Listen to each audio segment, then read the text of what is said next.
형제 여러분, 이렇게 법회를 맞이해서 날씨도 추운데도 불구하고 자리를 함께 해주셔서 대단히 고맙습니다. 세월이 흘러서 어느덧 양력으로 갑오년이 저물어가고 있습니다. 이렇게 한 해를 마감해 가면서 다들 한 해 내가 어떻게 살았는가, 잘 살았는가 하는 반성의 시간이 있지 않을까 하는 생각을 해봅니다. 그렇다고 그 반성이라는 것이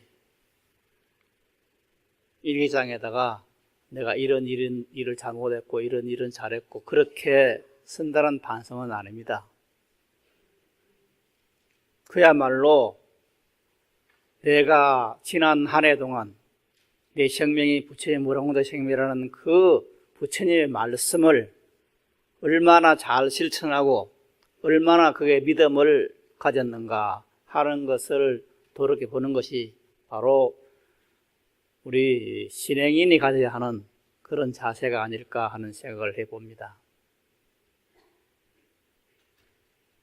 과연 우리는 지난 한 해 내 생명이 부처님 무량공대 생명이었는가 돌이켜봤을 때 어떻습니까?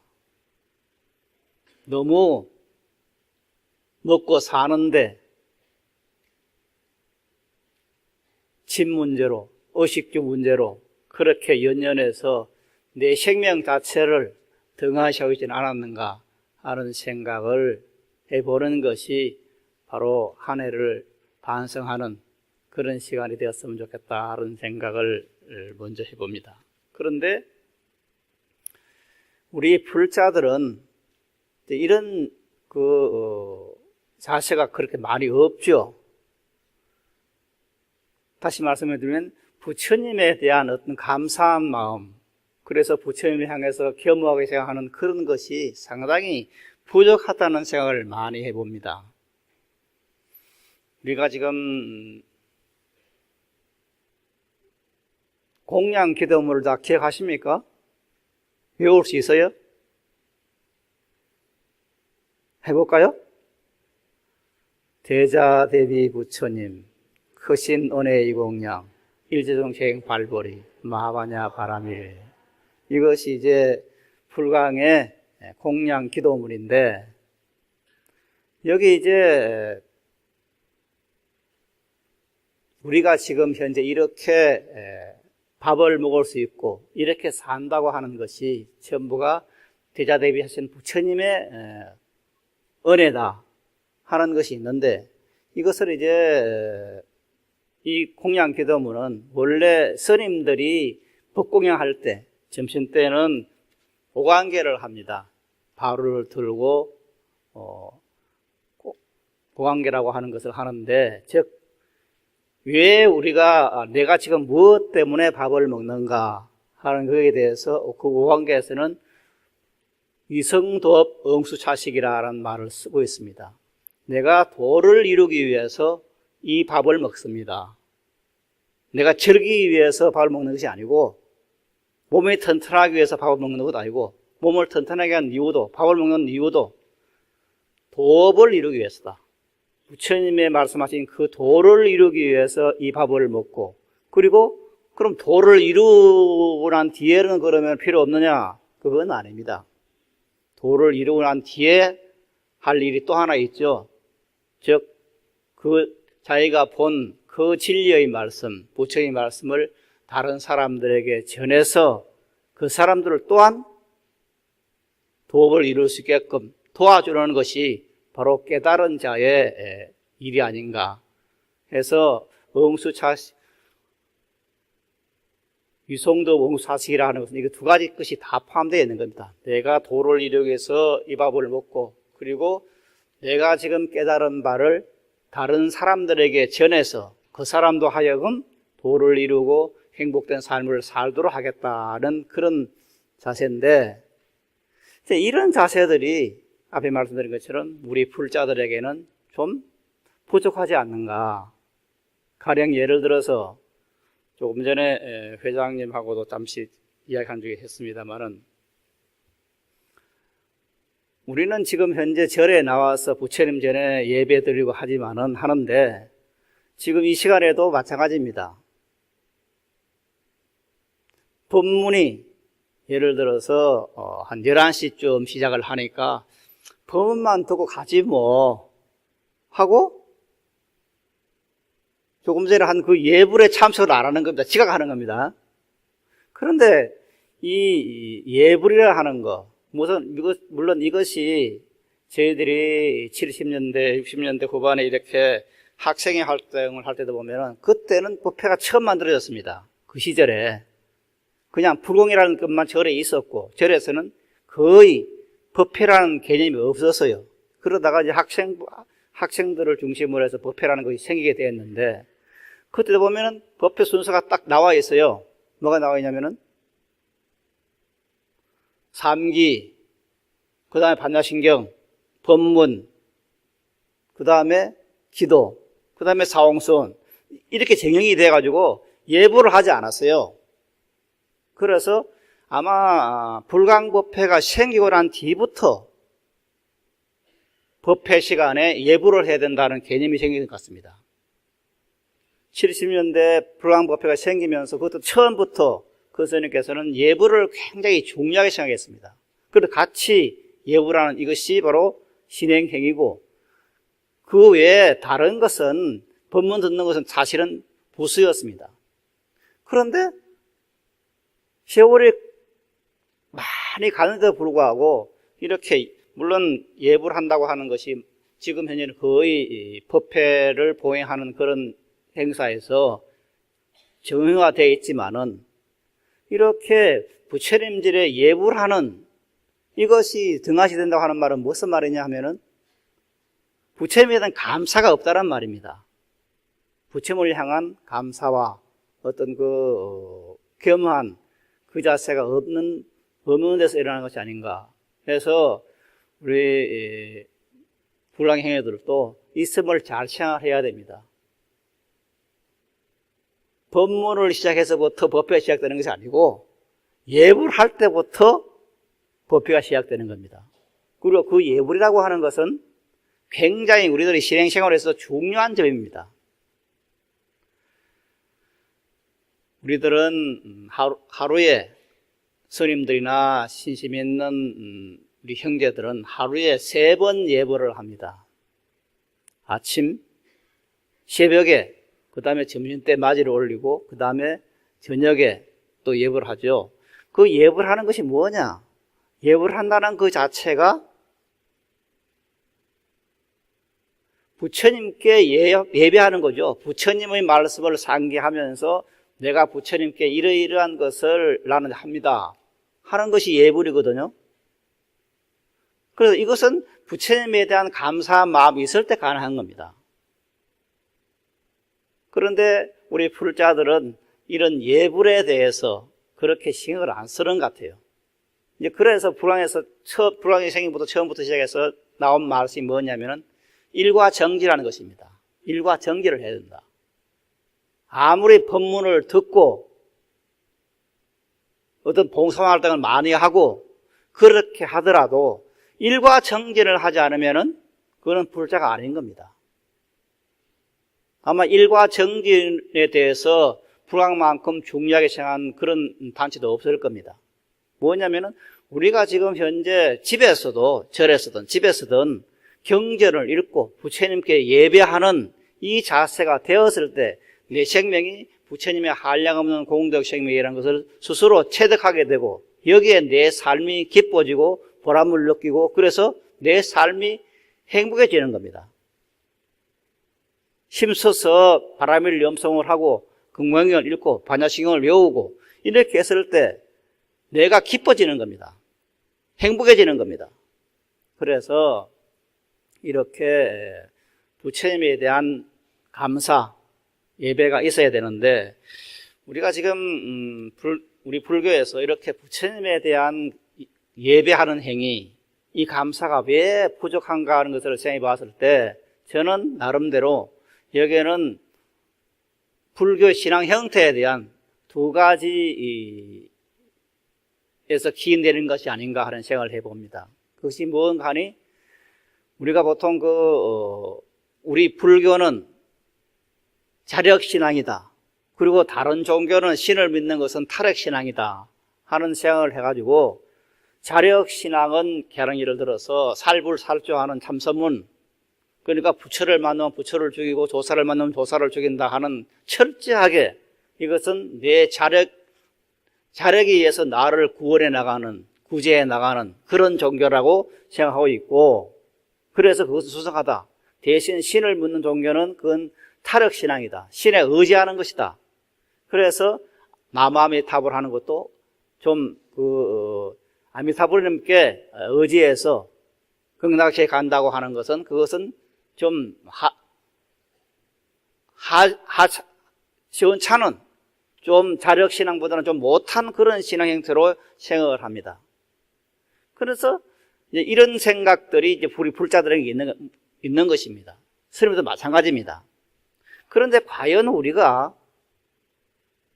지금 현재 믿고 있는 부처님의 말씀들이 이렇게 어떤 타력신앙과 자력신앙으로 나누어지고, 불교는 타력신앙이 아닌 자력신앙이기 때문에 더 다른 종교보다 수승하다. 그래서 부처님의 말씀 위실력 자체를 부정해버리는 그런 경향이 나타나는 것이죠. 그래서 저는 이런 것 때문에 즉 타력신앙과 자력신앙을 구분을 하고, 우리들은 자력신앙이다. 불교는 자력신앙이다. 내 힘이다. 내가 노력해서 성취한다. 이런 개념을 많이 가지고 있는 데서 부처님에 대한 감사한 생각이 희박해지지 않는가 하는 생각을 해봅니다. 그러나 과연 우리가 지금 부처님께 예배하고 기도하고 하는 것이 꼭 이게 타력신앙인가? 그래서 우리들은 타력신앙이 아니고 자력신앙을 하는가? 그것은 아닙니다. 부처님의 위실력이라 하는 것을 자력과 타력을 나누어서 할 일은 아닙니다. 뭐냐면은 우리가 지금 현재 부처님께 기도하고 예배 공양하고 일과정진을 하고 해서 우리가 지금 어떤 부처님의 은혜를 받는다고 하는 것은 이거는 자력도 아니고 타력도 아닙니다. 부처님의 가위실력입니다. 부처님의 힘이, 부처님의 가위실력이 가득히 차가지고 그것이 지금 현재 우리들에게 나를 통해서 나타나는 것입니다. 그러니까 부처님이라고 하는 어떤 존재, 부처님이라는 어른은 사실은 나와 대립되는 존재가 아니죠. 내가 따로 있고 부처님이 따로 있는 그런 것이 아니라, 그래서 부처님과 나와는 대립되어 있는 존재고, 그래서 내가 부처님께 원하면 부처님이 나를 그걸 던져주는 참 마음씨 좋은 어떤 부처님이라는 어른이 있어가지고 그냥 자기한테 매달리면은 그냥 뭘 던져주는, 그것은 아닌 건 확실합니다. 그럼 왜 우리는 신앙 행위를 해야 되는가? 다시 말씀을 드리면은 내가 부처님인 건 확실합니다. 그런데 그 내가 부처라고 하는 그 힘들이 어떻게 나타나냐면은 부처님의 힘들이 가득 차 있어요. 마치 방송국에 있는, 방송에서 전파를 발사하면은 라디오를 갖고 있는 사람이든 TV가 없는 사람, 있는 사람이든 그 사람 주변에는 모든 방송국의 전파가 가득 차 있습니다. 그런데 그것을 받아 쓰려면은 라디오가 있어야 되고 TV 수사기가 있어야 됩니다. 다시 말씀드리면은 부처님의 위실력은 나를 가득히 감싸고 있습니다. 그런데 감싸고 있는 그 위실력 자체가 TV 수사기가 없으면 시정할 수 없는 것처럼 나라고 하는 어떤 인격체를 통해서, 나의 불성을 통해서 이것이 현실화되는 겁니다. 즉 나는 누구냐면은 부처님의 공덕 생명이 나타나는 창구입니다. 통로예요. 내가 없으면은 부처님의 공덕은 아무리 방송의 분파처럼 늘 있다 하더라도 이것은 실현이 안 되는 겁니다. 오직 나를 통해서 부처님의 공덕 생명은 그 위력을 발휘하게 되는 것이고 현실화되는 겁니다. 그래서 부처님의 위실력이 나를 감싸고 있다 하더라도 내가 여기에 파장을 맞추지 않으면은 그것은 나타나지 않는 거죠. 그래서 나라고 하는 존재는 누구냐? 불성을 가진 나라는 존재는 누구냐? 부처님의 위실력을 현실화시키는, 부처님의 가피력을 현실화시키는 당사자입니다. 창고입니다. 그래서 이렇게 부처님의 위실력이 가득 차 있고 그 부처님의 위실력이 나를 통해서 발산되고 성취되고 이루어진다고 하는 여기에 착안을 해서 그렇게 봤을 때는 부처님이 저 멀리 다른 것이 있는 것이 아니고 바로 내 몸에 있는 거죠. 내 마음이 바로 부처인 것입니다. 그런데 내 마음이 부처라고 하는 이 말은 달리 보면은 내 마음이 어떻게 부처일까?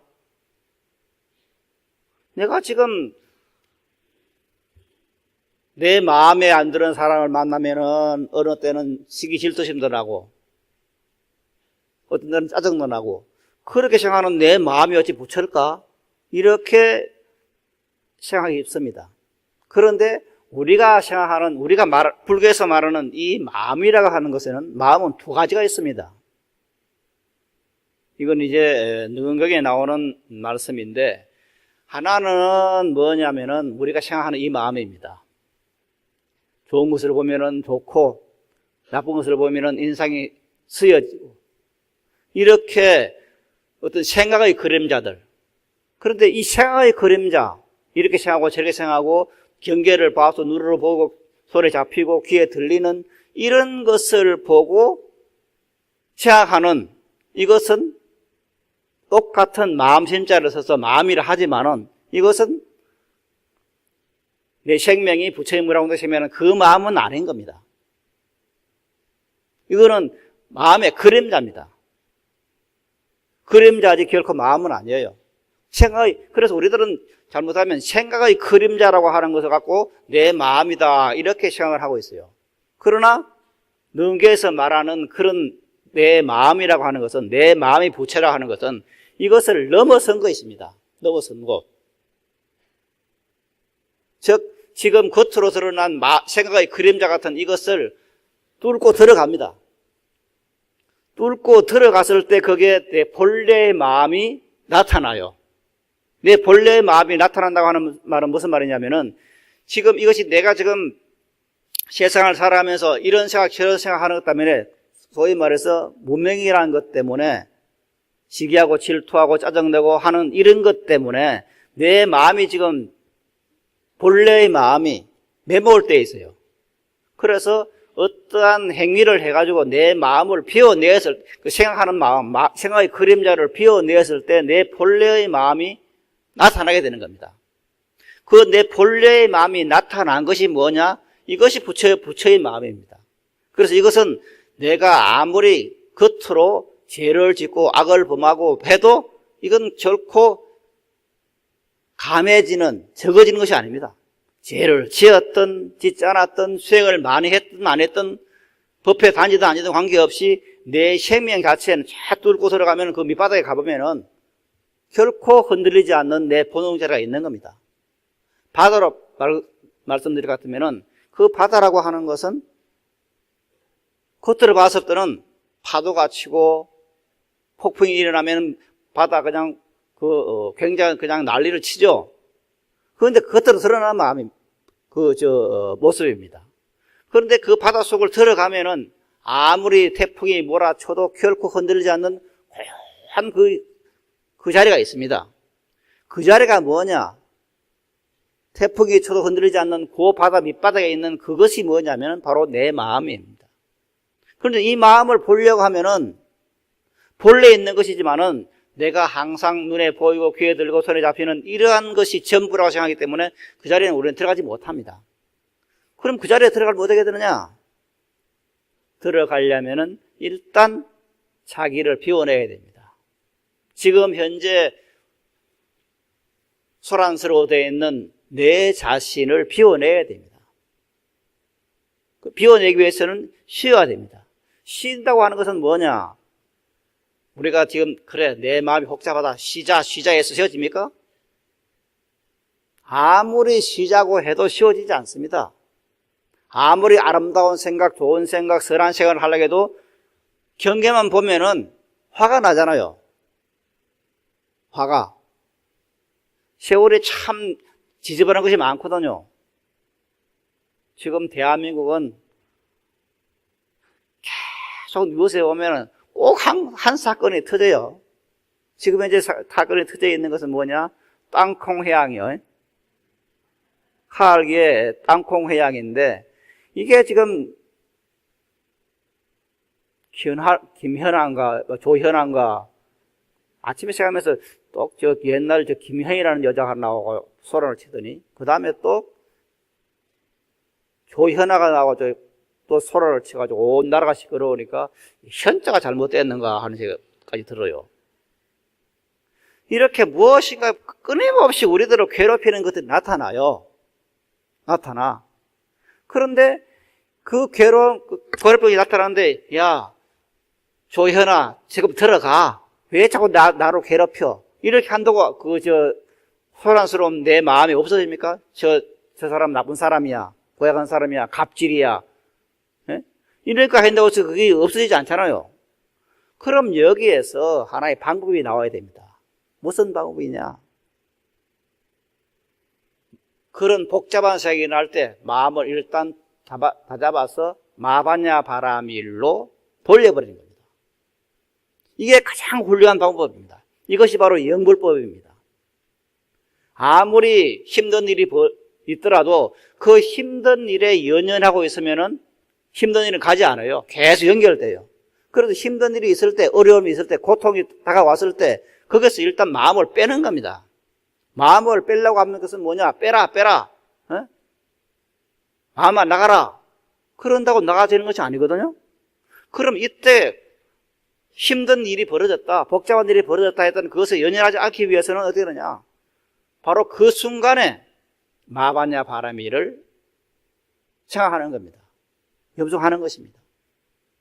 참선으로 말하면 아무리 복잡한 일이 벌어져도 일단 그런 일이 생길 때는 바로 이목고를 들어가는 겁니다. 그렇게 되었을 때 뭐가 나오느냐? 바로 그 시간을 한참 지나고 나면은 어느 날 그것이 부처님의 한량없는 생명이 분리 한량 공덕 생명이라는 것에 눈이 떠져요. 내 본래 마음은 바로 이런 것이구나. 그건 불생불멸이고 불고부정 부정불가 이런 내 마음이구나 하는 것에 눈이 떠지고, 바로 그럴 때 우리들은 우리 삶 자체가 본래 때묻지 않은 내 생명이 있으니까 그 생명 자리를 내어설 수가 있는 겁니다.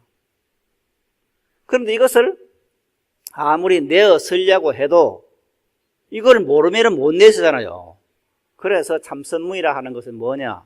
그것을 봐서 내서자는 겁니다. 이목고라는 걸 통해서 내 본래 때묻지 않는 저 밑바닥에 있는 그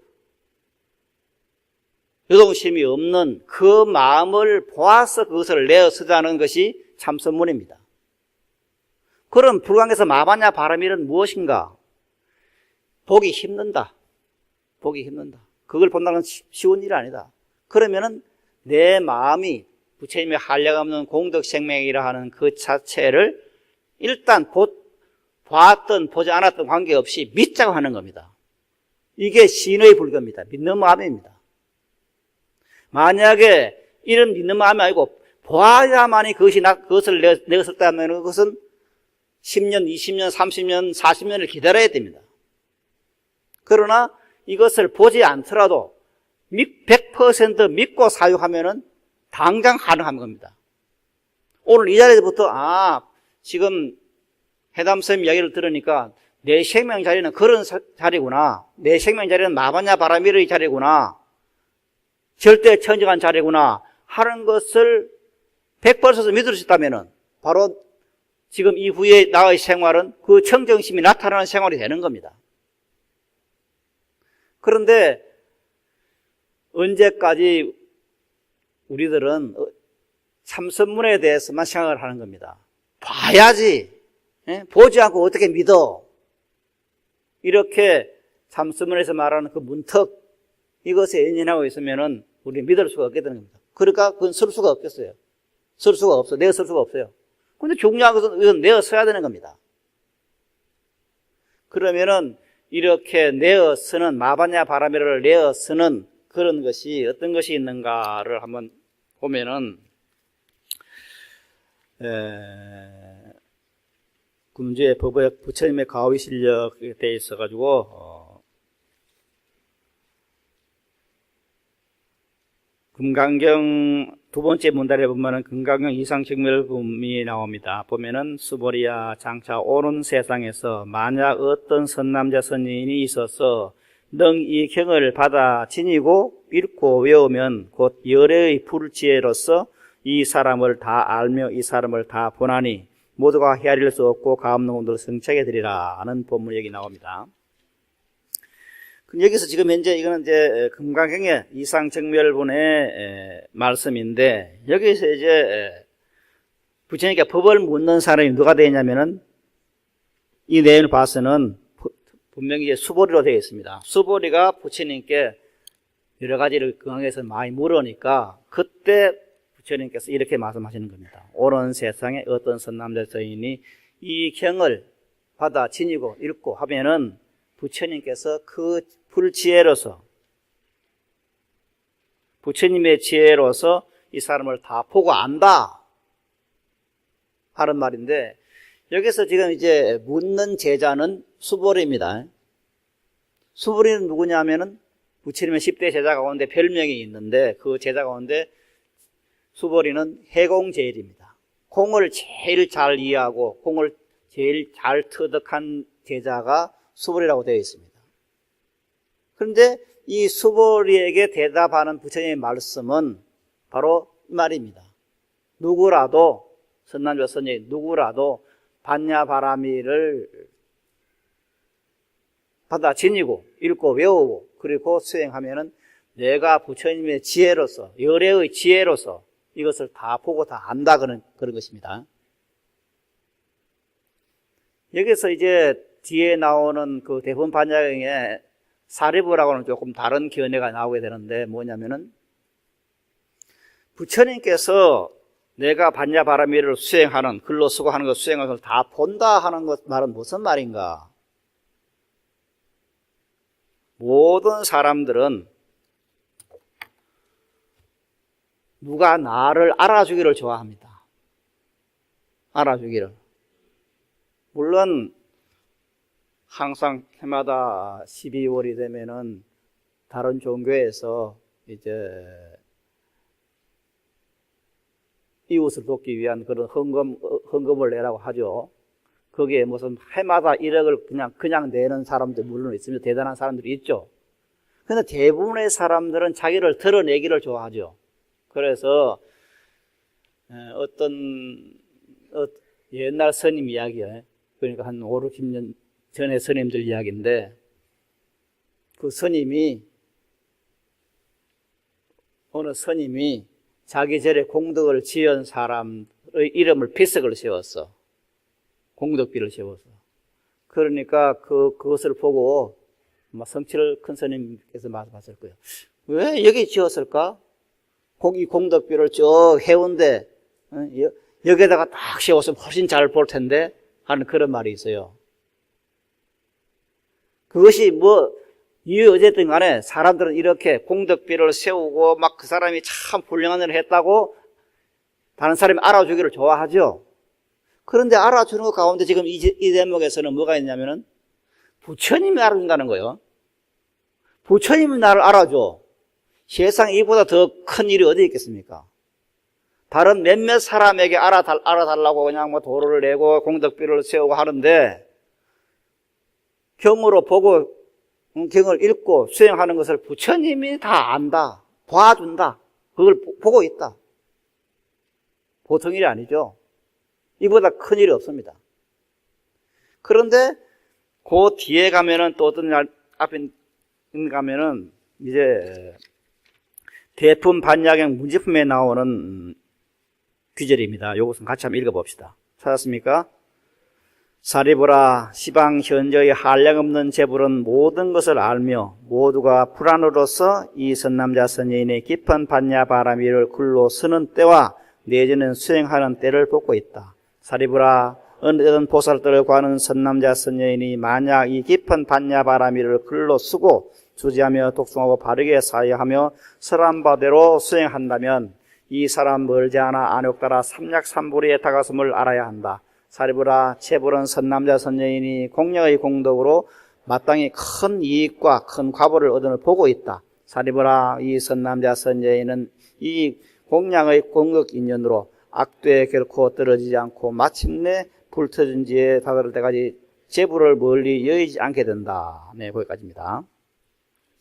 앞에 말씀드린 것처럼 앞에 금강경에서는 수보리가 부처님께 법을 묻는 그런 제자로 되어 있고, 지금 여기에서는 사리불이 부처님의 법문을 묻는 그런 제자가 되어 있는데, 사리불은 누구냐면은 앞에 수보리가 해공제일인 제자인 것처럼 이 사리불은 지혜제일입니다. 지혜제일인 사리불. 금강의 반야층에서는 사리자라고 나오죠. 사리자인데, 즉 지혜 반역에 나오는 제자가 많지만은 이 제자 가운데 크게 이제 제가 묻고 대답하는 그런 제자가 사리불하고 이제 수보리인데, 모두가 뭐냐면은 지혜와 공의 터득에 있는 겁니다. 그래, 공의 터득이 바로 지혜입니다. 그 최고의 지혜는 뭐냐? 바로 공을 터득하는 것입니다. 그런데 여기서 우리들이 하나 알고 지나가야 할 것이 뭐가 있냐면은, 부처님께서 지금 현재 금강에서 나오는 말씀이든 대분 반역에 나오는 말씀이든 간에 부처님께서 지금 모든 선남자 선여인이 이렇게 마반야 바라미를 염송을 하고 마반야 바라미를 듣고 수행하고 하는 이것을 전부 본다고 하는 것이 무엇이냐? 부처님이 신통력으로 보시는가? 이렇게 의심이 들 겁니다. 그러나 그건 아닙니다. 부처님이 신통력을 발휘해서 아무개가 부처님께 부처님 경을 공부하고 있거나 참 신통하다, 이게 아니에요. 그럼 어떻게 해서 부처님은 모든 선남자 선여인이 우리 형제들이 반야바라미를 수행하는 것을 전부 보느냐? 바로 동일생명입니다. 부처님과 내가 동일생명이라는 데 있는 겁니다. 우리들은 내가 어떤 일을 하는 것을 내가 알죠. 왜? 내 생명이 내 몸이고 내 몸이 내 생명이기 때문에. 그래서 내 생명이 어떤 행동하는 것을 전부 알아요. 그렇기 때문에 내가 기억력이 좀 나이 들어서 기억력이 괜찮아지면 좀 잊어버릴 수 있지만 대부분의 일들은 기억을 해요. 중요한 일들은. 내가 무슨 일을 하고 어떤 일을 다 기억을 해요. 왜? 내 생명이니까. 그럼 부처님은 뭐냐? 부처님께서는 일체 중생의 생명이 자기 생명입니다. 내가 지금 현재 무엇을 하고 이것을 하고 저것을 하고 아는 것처럼 부처님께서는 그것을 전부 아시는 겁니다. 자기 생명인 일체 중생들이 하는 것을 어찌 모르겠습니까? 그래서 부처님께서는 동일 생명이라는 본상에 서서 보면은 바로 어떤 중생이 하는 행동이 바로 자기가 하는 행동입니다. 자기 모습이요. 그러니까 부처님께는 알 수밖에 없어요. 그래서 가장 중요한 것은 바로 이렇게 동일 생명이라는 것에 우리는 이라는 것을 알 수가 있습니다. 아마 부처님께서 이 세상에 다시 오셔가지고 법문하신다면은 무엇을 가장 중요하게 생각할 것이냐? 아마 이것은 틀림없이 동일 생명이라는 것을 주장할 것이다. 너가 불성이다.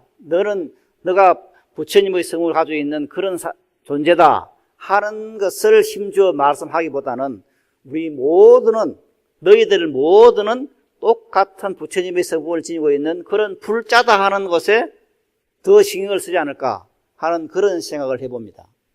어쩌면 이것이 좀 과한 말씀이 모르지만은 저는 그러다고 생각합니다. 너가 불자다 하는 것을 중요하게 서라는 것이 아니라 너는 불자고 너도 불자고 저 사람도 불자다. 그래서 모든 사람들은 같이 동일 생명으로 불자다 하는 것을 더 힘주어 말씀하지 않았을까 하는 생각을 해봅니다. 그래서 언젠가 말씀드린 것처럼 사실 이 동일 생명이라는 것을 보고 나면은 어떤 일이 벌어졌냐면은 모든 잠수문에 말하는 화두가 이론적으로는 해결이 돼요. 이론적으로. 저는 한 40년 전에 어느 날 그때 이제 마보디 합창단이 처음 생겼을 때요. 마보디 합창단이 82년도에 시행해가지고 83년도 초봄인가 이제 마보디 합창단하고 직계사의 순례법회를 갔어요.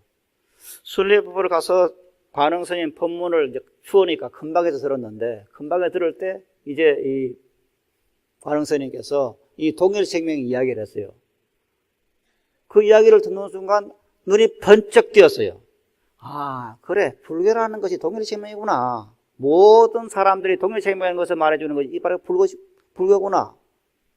그런데 이 동일 생명이라는 것도 잘못 생각하면은 사람과 사람만이 동일 생명이구나. 모든 사람이 동일 생명이구나. 이렇게 생각하시지만은 그건 아닙니다.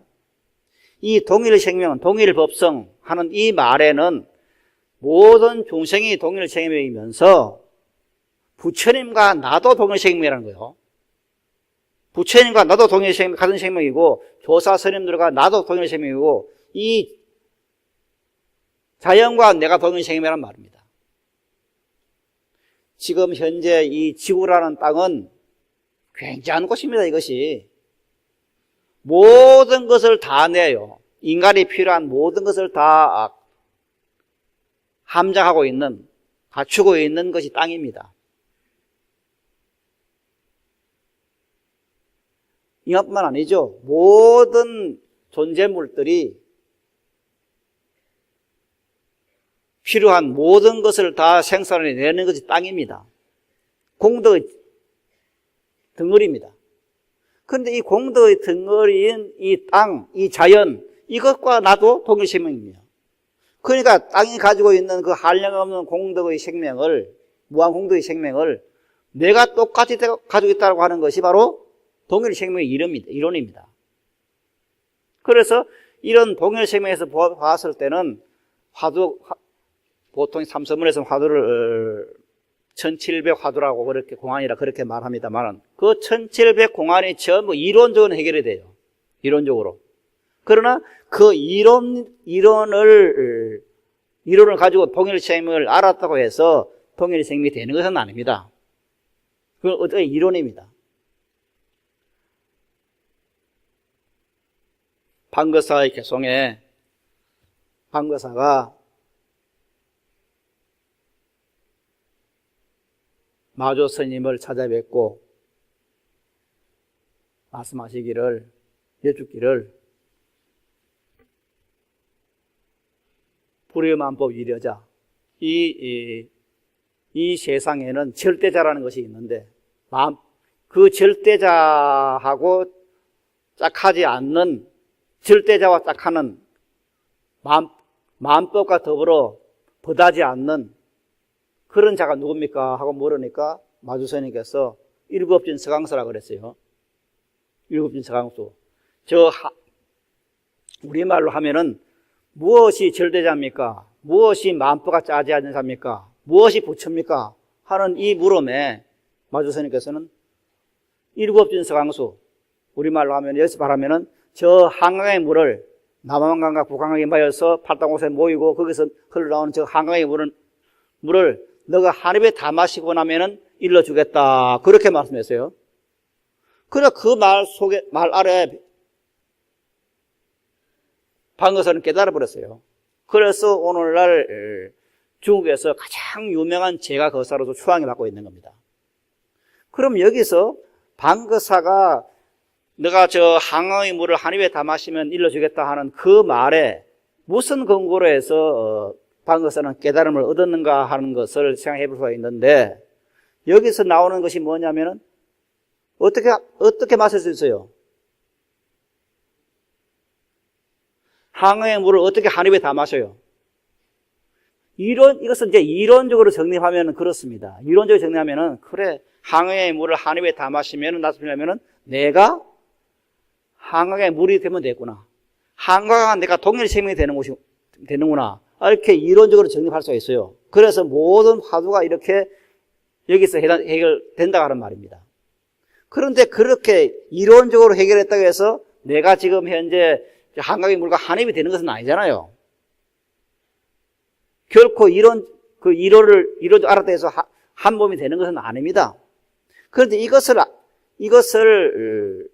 내가 지금 이론적이 아닌 실질적으로 항강의 물과 물이 한 몸이 되어서 내가 항강의 물을 한 입에 다 마실 수 있는 그게 나오려면은 뭐냐? 방법은 하나밖에 없습니다.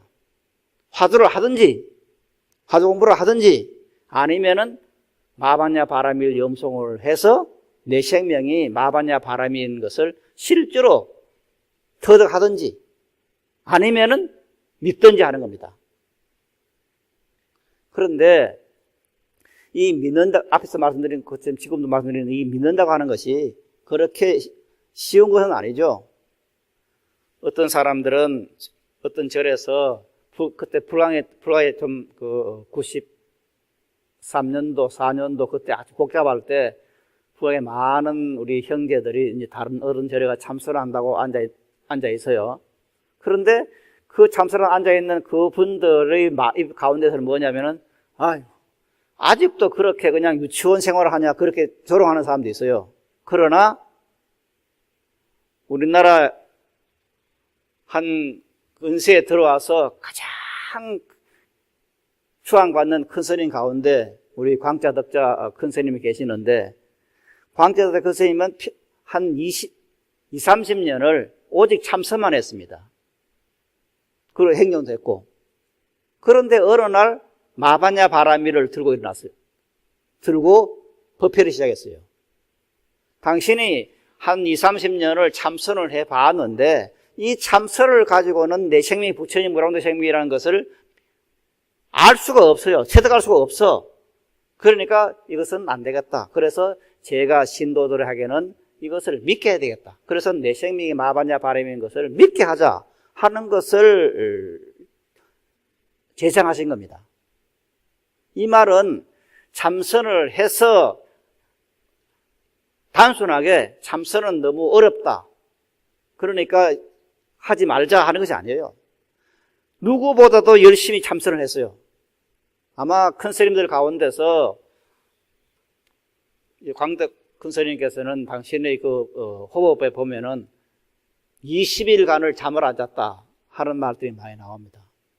20일간 잠을 안 자신 그런 경험이 있고, 20일 동안 잠을 안 자는 것을 한 번만 한 게 아니에요. 한참 하다 보면 또 20일 동안 잠을 안 자고 화두 참선을 하고, 또 어떤 때 또 잠을 자다가 또 시간 되면 또 한 20일 잠을 안 자고 그렇게 해서요. 아마 이렇게 20일 동안 잠을 안 자면서 장자불화를 한 스님들은 아마 제가 알기로는 광덕 스님이 유일하다고 생각합니다. 저는 우리 한국 불교에서 마지막 수자라고 소문이 나 있는 해인사 주재하시고 종정을 여기 마신 해암 스님을 저는 행자 때 이제 해인사에서 행야청을 하면서 그 스님 모셨습니다. 그 스님은 평생을 장자불화한 스님입니다. 그런데 이 스님이 해인사 주재할 때 이제 제가 행자로서 시봉을 했는데,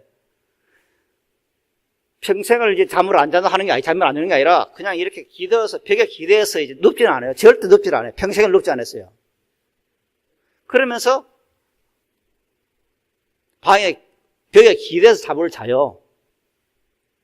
그러니까 잠을 기대서 눕지 않을 뿐이지 장자불화를 했지 잠을 안 자고 장자불화 했다는 것은 아니거든요. 그래서 아마 이렇게 그런 스님들을 비해 봤을 때 오직 광자덕자 큰 스님만이 저는 이렇게 잠 안 자고 할 수 있는 그런 어떤 경계에 가지 않았나 하는 생각을 하게 되는데, 그 스님께서, 그 강가닥닥 큰 스님께서 우리들에게 그래, 너무 어렵다. 아니, 일단 믿자. 마바냐 바람에 믿자. 그래서 마바냐 바람을 염송을 하면서 염송을 하다 보면은 이걸 힘들게 하다 보면은 그 경계에 가져요. 아, 내 생명이 마바냐 바람이라는 것을 스스로 알게 돼요. 처음에는 그냥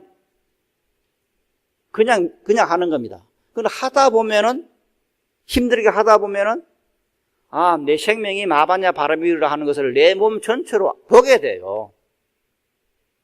그렇게 봤을 때 퇴전하지 않는 것이 나오는 겁니다. 그래서 지금 읽어본 이 대분반야경에서 나오는 것처럼 마침내 마바냐 바람이를 염송하다 보면은 마침내 불퇴전지에 도착하고 안옥따라 삼약삼벌을 가까이 가고 마침내 불퇴전지에 도달하게 된다. 이 불퇴전지라 하는 것은 뭐냐? 보살의 단계는 네 단계가 있습니다. 처음에 초발이 보살, 처음에 보살의 마음을 낸 상황이 있고, 거기서 좀 더 가면은 구발이 보살, 그 다음에 일생보처보살, 그러니까 초발이 보살이 있고, 그 다음에 이제 발심한 오래된 보살이 있고, 그 다음에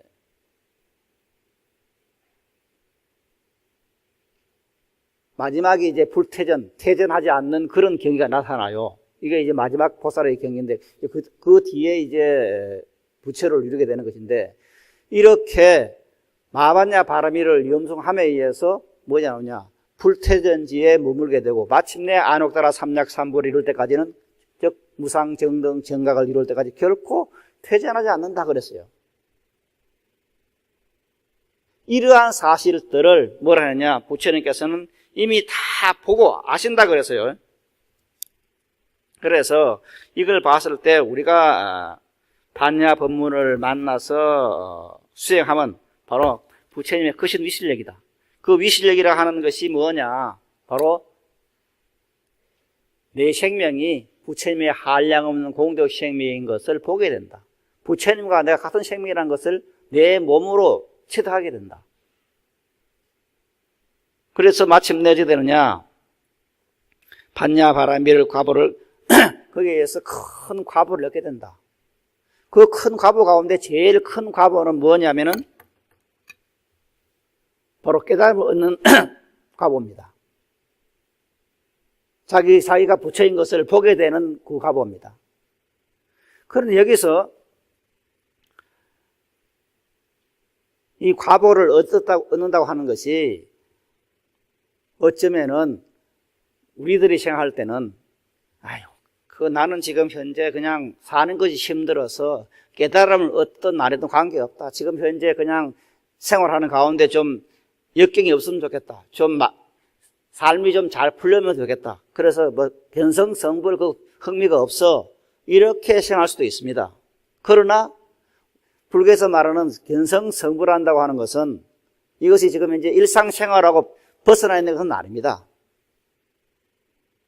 우리가 잘 못 생각하면은 불교의 깨달음이라는 것은 적막한 것이고 그냥 고요한 것이고, 그래서 우리들의 일상생활하고는 거리가 먼 그런 것이라고 생각할 수 있습니다. 그러나 우리가 이 경에서 공덕을 얻는다 하는 말은 내한테 닥치고 있는 온갖 괴로움들, 힘든 거, 고통들, 이것이 전부 없어질 뿐만 아니라 현실적으로 복을 받을 수 있는 그것까지 다 포함하고 있는 겁니다. 그걸 잘못 생각하면은 깨달음이라는 것은 앞에 말씀드린 것처럼 적막한 것이고 그냥 마음만 편안하지 현실적으로 어려움도 많다 이렇게 생각할 수도 있습니다만 그건 아닙니다. 부처님께서 모든 것을 다 준다고 하는 그 모든 공덕을 성취하는 것을 본다는 말은 깨달음을 얻은 적, 내 생명이 부처님 무량공덕 생명이라는 것을 믿고 그것을 본 적 어떻게 되느냐면은 내가 내 생명이 가지고 있는 한량없는 공덕 생명이 드러나는 것을 의미하는 겁니다. 우리가 부처님 전에 오라는 것은 많죠. 한량없이 많아요. 한량없는 그 공덕을 부처님은 다 가지고 계셔. 나만 가지고 계시는가? 그건 아니죠. 부처님이 가지고 계신 그 한량없는 공덕들을 나도 가지고 있어요. 그런데 그 공덕의 양은 종류가 수만 가지죠. 아침마다 아침 저녁을 가끔 가다가 불교 TV나 TV에서 불교 방송을 보게 됩니다만은 거기 나오는 광고 가운데 아주 해괴한 광고가 하나 있어요. 그 해괴한 광고가 뭐냐면은 한 가지 소원만은 이루어지는 어느 부처님 이렇게 말을 해요. 그게 마침 대단한 것처럼 그래 말을 해요.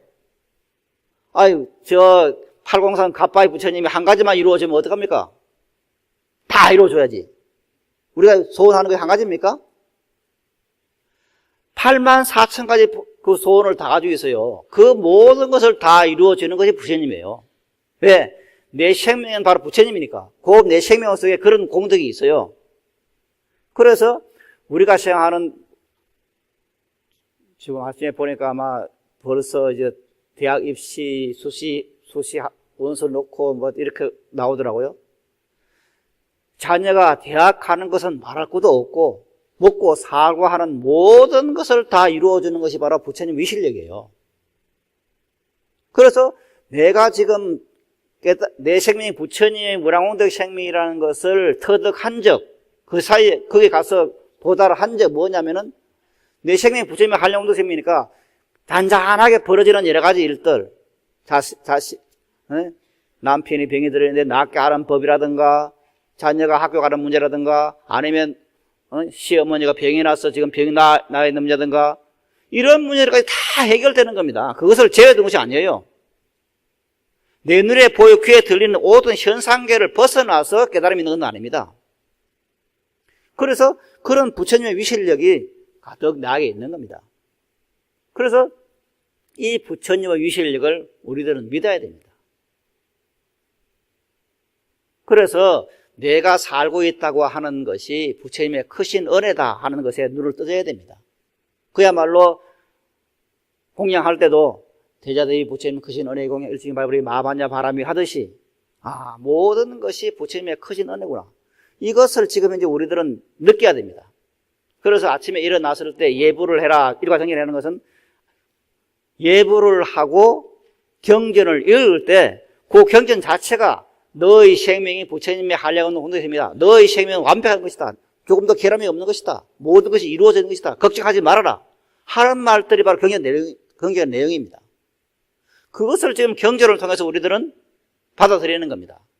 반연승을 외우자. 왜 외우느냐? 일체 능제일초고 일체 고를 다 관자재보살은 일체 고를 전부 여의고 있다. 고통이 없는 존재다. 그래서 그걸 통해서 관자재보살이 일체 고가 없는 것처럼 능제일체고 능히 모든 고통을 여인 것처럼 나도 여의구나 하는 것에 대해서 생각을 해야 됩니다. 거기에 대해 자신을 가져야 됩니다. 자동차가 요즘은 이제 도로가 잘 돼 있어가지고 이제 그런 일이 없는데 옛날에 제가 양봉 살 때 있었는데 양봉 살 때 해주스님 계시는 공강경사 법문하러 많이 다녔는데 하다 보면 항상 추력들이 와서 그냥 자동차 앞 유리를 탁 쳐가지고 그냥 유리가 깨지고 해요. 이게 왜 깨어지지? 왜 1초만 늦게 안 깨지잖아요. 내가 지금 1초만 늦게 출발해도 깨지지 않는 유리요. 그런데 깨지는 거예요. 1초를 또 맞춰가지고. 그래, 이건 뭐가 내 마음이 잘못되었다. 내가 지금 유리에 지금 앞 추력이 가는 튀는 돌 조각을 맞을 수 있는 그 마음을 하고 있구나.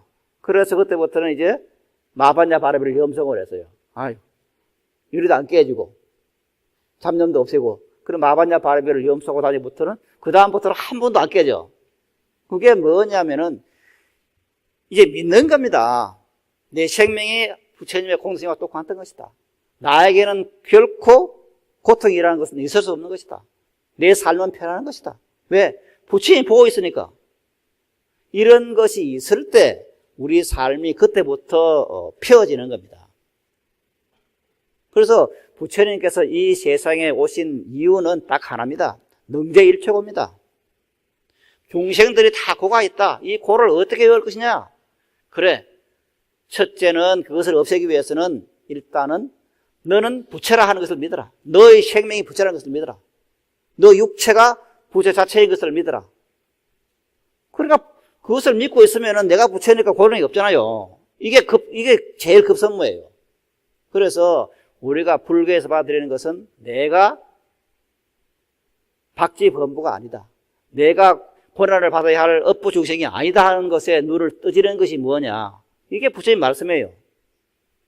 다른 종교에서 아무리 신이 있어가지고 그 신이 그냥 마음 좋은 신이 있어가지고 너를 저쪽 천당으로 그냥 천국으로 안대한다. 그래도 그걸 믿지 않는 겁니다. 우리는 내가 부처인데 내가 신인데 하는 것이 있을 때 내 삶이 쉽게 풀리는 겁니다. 그래서 제일 중요한 것은 내가 바로 신이고 내가 바로 부처고 내가 바로 절대자라 하는 모든 공덕을 낼 수 있는 힘이 있는 그런 존재를 하는 것을 우리들은 마반야 바라미를 통해서 알아야 됩니다. 그래서 마반야 바라미를 하더라도 여기까지 가야 됩니다. 단순하게 마반야 바라미를 염성하니까 아이고 우리 애가 좋은 대학에 붙는다 하더라. 그게 아니에요. 그것을 훨씬 뛰어넘는 겁니다. 뛰어넘는 공덕 생명이 내한테 있고 그 공덕 생명을 내가 드러내는 방법은 우리들이 그야말로 마반야 바라미를 염송을 해서 그 자리에 가는 겁니다. 그럴 때 우리 삶은 앞에 말씀드린 것처럼 편안해져요. 쉬워져요. 쉽게 살아야 돼요. 복잡하게 살 필요가 없어요. 쉽게 살아야 돼. 쉽게 산다는 것이 그냥 물고 살 때 마음껏 살라는 말이 아니에요. 마음에 번뇌가 없는 것이 쉽게 사는 겁니다. 번뇌라는 말이 나왔으니까 한 말씀을 더 하면은 우리들은 보통 중생들은 번뇌에 덮여가 있다. 그래 번뇌가 지금 나를 덮고 있다 하는데 우리는 어디에 생각하냐면은 번뇌 이전에 무엇이 있냐를 그래서 눌러떠야 됩니다. 번뇌 때문에 우리가 힘들다면은 번뇌 이전에는 뭐가 있을까? 내가 번뇌를 일으키기 이전에 내가 무엇이 있었는가? 이걸 여기에 눈을 떠야 됩니다. 그러니까 번뇌 이전에 있었던 것이 뭐냐? 번뇌 이전에 있었던 것이 내 생명이 부처님 불안 공덕 생명이라는 거기에 있는 겁니다. 내 생명이 부처라는 거기에 있는 겁니다. 그러나 번뇌 이전에 내 생명이 부처라는 곳에서 출발을 해가지고 그 자리에 도달하는 겁니다. 이것이 바로 부처님의 말씀이고 그럴 때 우리들은 앞에 말씀드린 것처럼 삶이 편안해지는 겁니다. 쉬워지는 겁니다. 그래서 쉬워지는 삶, 역경과 고난이 없는 삶, 이것을 내 것을 하기 위해서는 언제나 마반야 바라미를 염송을 해서 내 생명이 바로 부처인 것을, 내 생명이 신인 것을 봐야 되는 것입니다. 아무쪼록 금년 연말을 얼마 앞두고 이런 그 생각 속에서 한 해를 돌이켜보는 그런 우리 불광 형제들이 되었으면 한 바라면서 오늘 말씀을 드리도록 하겠습니다. 여러분 대단히 고맙습니다.